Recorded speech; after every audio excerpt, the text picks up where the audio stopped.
사랑하는 성도 여러분, 안녕하십니까? 2025년도 5월 5일 월요일 새벽 예배를 살아계신 하나님께 드리도록 하겠습니다. 다같이 찬송가 391장 찬양하시겠습니다.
아멘.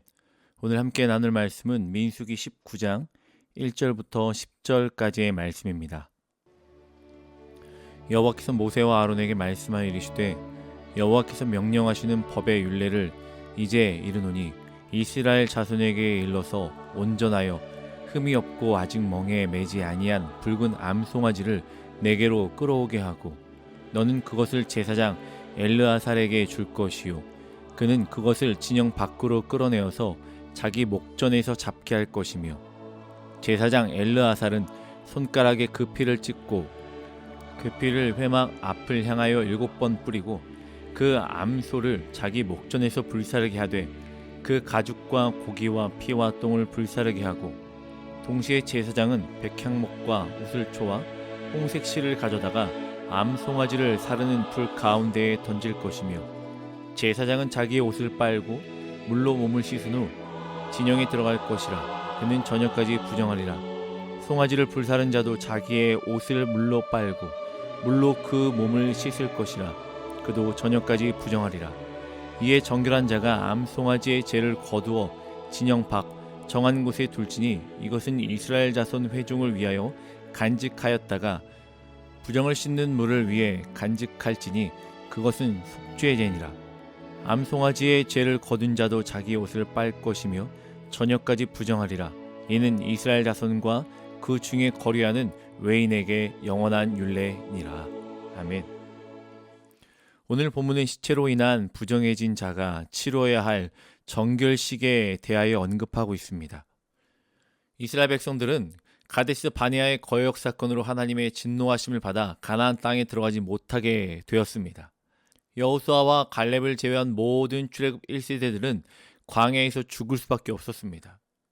그러므로 매일 많은 사람이 죽어가고 많은 사람의 피를 보게 되며 많은 사람의 시체를 보게 될 수밖에 없었습니다. 매일 80명에서 100명 정도가 죽어가야 했던 그 사실로 말미암아 이스라엘 백성들은 죽은 사람의 시체를 피할 수 없었다는 겁니다. 그러므로 이에 하나님께서는 당신의 백성이 죽음의 부정으로부터 벗어날 수 있도록 정결의 법을 특별히 계시해 주는 것이 오늘의 본문의 말씀입니다. 부정을 씻을 수 있는 속죄제를 드리기에는 너무 많은 사람들이 부정에 노출되고 접촉되었습니다. 그렇게 거룩하신 하나님은 부정에 노출된 백성들을 그대로 둘 수 없었습니다. 하나님은 부정을 씻을 수 있는 물을 만드는 법을 그들에게 말씀하셨습니다. 그 일은 제사장 엘르아살에게 맡겨졌습니다.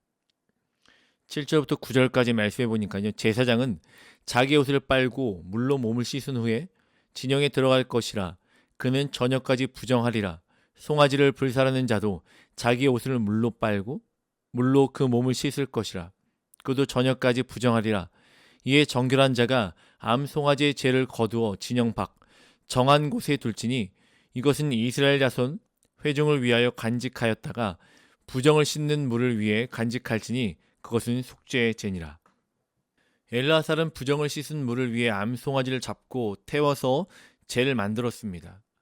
하지만 백성들의 죄를 씻기 위해서 붉은 암송아지를 잡은 엘리아살 역시 암송아지의 시체로 인해 부정해질 수밖에 없었습니다. 엘르아살뿐만이 아니라 송아지를 태운 제사장도 그 죄를 거둔 사람도 부정해질 수밖에 없었습니다. 그들은 자신의 부정을 해결하기 위해 자기의 옷을 빨고 물로 몸을 씻고 저녁까지 부정해지는 시간을 지나야만 했습니다. 제사장들은요, 백성들의 죄를 씻기 위해 자신의 부정함을 감수할 수밖에 없던 상황이라는 거예요. 그러기에 그들에게 그 부정을 씻어낼 시간과 노력이 그들에게 필요했습니다. 옷을 물로 빨고 몸을 씻고 저녁까지 기다리는 것. 하지만 하나님의 명령을 따르는 그들로 인해 모든 이스라엘 백성들은 자신들의 부정을 씻을 수가 있었습니다. 만약 제사장이 나는 거룩하고 부정해지지 않겠다라고 하며 거부했었다라면 어찌 되었겠습니까? 그럼 모든 이스라엘 백성들은 그들의 죄로 인해 심판을 받아야 했을 것입니다. 그러나 제사장은 자신이 아닌 백성들의 죄를 씻기 위해 기꺼이 붉은 암송아지를 잡으며 부정해지기를 택하였습니다. 왜 그랬을까요? 온전히 그것이 하나님의 명령이기 때문입니다. 하나님이 말씀하시고 하나님이 제정하시고 하나님이 그들에게 명령하셨기 때문이라는 거예요. 사랑하는 성도 여러분, 우리는 구원받은 하나님의 백성입니다. 우리도 부정함에 있는 자들이었지만 스스로 거룩해질 수 있는 방법이 없었기에 예수 그리스도가 오셔서 부정함의 죄를 대신 담당하시며 그의 피로 우리를 의롭게 하셨습니다. 그리고 베드로전서 2장 9절에 보니까요. 그러나 너희는 택하신 족속이요 왕같은 제사장들이요 거룩한 나라요 그의 소유된 백성이니 이는 너희를 어두운 데서 불러내어 그의 기이한 빛에 들어가게 하신 이의 아름다운 덕을 선포하게 하려 하심이라. 죄 씻음 받은 우리를 그냥 죄 씻고 나서 내버려 두셨던 것이 아니라 우리에게 사명을 주셨어요. 왕같은 제사장으로서의 우리에게 사명을 주셨다는 것입니다. 이 사명의 근본적인 목적은요. 우리도 세상으로 나아가야 된다는 것입니다. 제사장 엘르아살이 자신은 의롭고 정결하다고 하여 부정함에서 멀어져서 회막 안에서만 생활을 하거나 혹여나 하나님의 명령을 듣지 아니하고 자신이 원하는 대로 살았다라면 자신을 부르신 하나님의 뜻을 온전히 따르지 않는 것이라는 것을 우리는 말씀을 통해 알 수가 있습니다. 그는 하나님의 뜻을 따라서 또한 말씀을 따라서 그러기에 기꺼이 부정함을 감수하는 선택의 삶을 살았던 것입니다.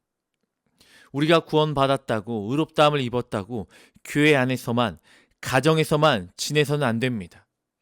우리를 세상의 빛과 소금으로 부르신 하나님의 뜻에 따라 온전하신 그의 말씀에 따라 우리도 또한 이곳에 벗어나 복음을 들고 하나님의 명령에 따라 나아가 부정하지만 또한 더럽지만 또한 죄악이 가득한 세상이긴 하지만 그런데도 불구하고 우리는 하나님의 뜻을 들고 말씀을 가지고 그곳에 나아가야 합니다.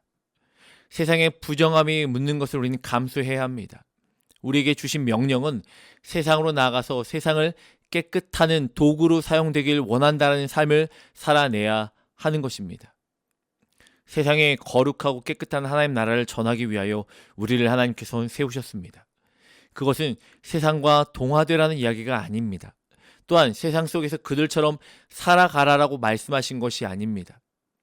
세상의 가치관 속에 들어갈 때 피할 수 없는 부정함이 있다라는 사실에 대해서 우리에게 말씀하여 주고 있어요. 그렇게 하나님의 뜻에 따라 세상의 거룩한 하나님 나라를 전한 우리는 물로 옷을 빨고 몸을 씻고 저녁까지 부정함을 처리하는 노력과 시간을 들인 제사장들처럼 우리도 또한 주셨던 그 명령과 사명에 따라 세상에 살아가면서 우리도 우리의 옷을 빨고 몸을 씻는 그 시간들, 즉 하나님 앞에서 기도하고 말씀으로 깨끗하게 되는 노력과 시간들을 드려야 하는 것입니다. 사랑하는 성도 여러분, 매일 세상의 가치관으로 물든 세상으로 나아가서 하나님의 가치관에 따라 하나님 나라를 전하며 살아가는 우리는 기도와 말씀으로 정결케 하는 시간을 통해 제사장으로 부르신 하나님의 명령에 따라 말씀에 따라 살아가는 것이 우리가 해야 될 마땅한 이름을 기억하는 성도님들 되시길 주님의 이름으로 간절히 축원합니다. 그것이 우리를 부르신 하나님의 뜻이며 세상으로 보내신 하나님의 이유입니다. 제사장으로 군림하며 거룩한 회막 안에서 혼자 정결하게 살아가라 부르심이 아니라 백성들의 죄를 담당하라고 세상 속에서 하나님의 나라를 선포하며 드러내며 살아가라라고 우리를 부르신 것입니다. 그렇게 우리가 하나님의 뜻을 따라 부름받은 그리스도인으로서의 사명을 감당하며 오늘도 거룩한 그 시간을 주 앞에 내어드리며 부정하지만 그럼에도 불구하고 세상 가운데 나아가 하나님 나라를 선포하고 하나님의 이름을 드높이고 하나님의 가치관을 그들에게 선보일 수 있는 삶을 살아내는, 또한 우리가 그렇게 지내고 나서 스스로의 힘과 노력이 아니라 오직 하나님 앞에 나아가 기도와 말씀으로 정결케 되기에 힘쓰며 시간을 내어드릴 수 있는 우리 사랑하는 성도님을 되시길 주님의 이름으로 간절히 축원합니다. 함께 이 시간 기도하겠습니다. 우리 너무너무 사랑하시는 하나님 감사합니다. 스스로는 정결해질 수 있는 방법이 아무것도 없지만 예수 그리스도를 이 땅에 보내셔서 그 보혈의 피로 우리를 깨끗게 씻어주시고 또한 우리에게 그 귀한 직분을 허락하여 주셔서 세상 가운데 나아가 복음을 선포하는 삶, 빛과 소금의 삶을 살 수 있도록 우리에게 허락하심을 너무너무 감사합니다. 하나님, 우리에게 허락하셨던 그 사명들 감당하며 하나님 최선을 다하여 하나님 나라와 하나님의 이름을 위하여 우리의 삶을 내어드리기에 결단하고 고백하는 성도님을 낼 수 있도록 인도하여 주시옵소서. 하나님, 그러기에 매일 매 순간마다 스스로 정결케 되기 위하여 말씀 앞에 서 있고 기도하며 주님 앞에 나아갈 수 있는 귀한 성도들의 삶 될 수 있도록 축복하여 주시옵소서. 사랑합니다. 주님, 예수님의 이름으로 기도합니다. 아멘. 우리 사랑하는 성도님들, 오늘 하루도 기도와 말씀을 무기 삼아 붙잡고 세상 가운데 나아가 하나님의 나라와 하나님의 이름을 드높이는 삶을 살아내게 힘쓰며 애쓰는 귀한 성도님들 되시길 간절히 바랍니다.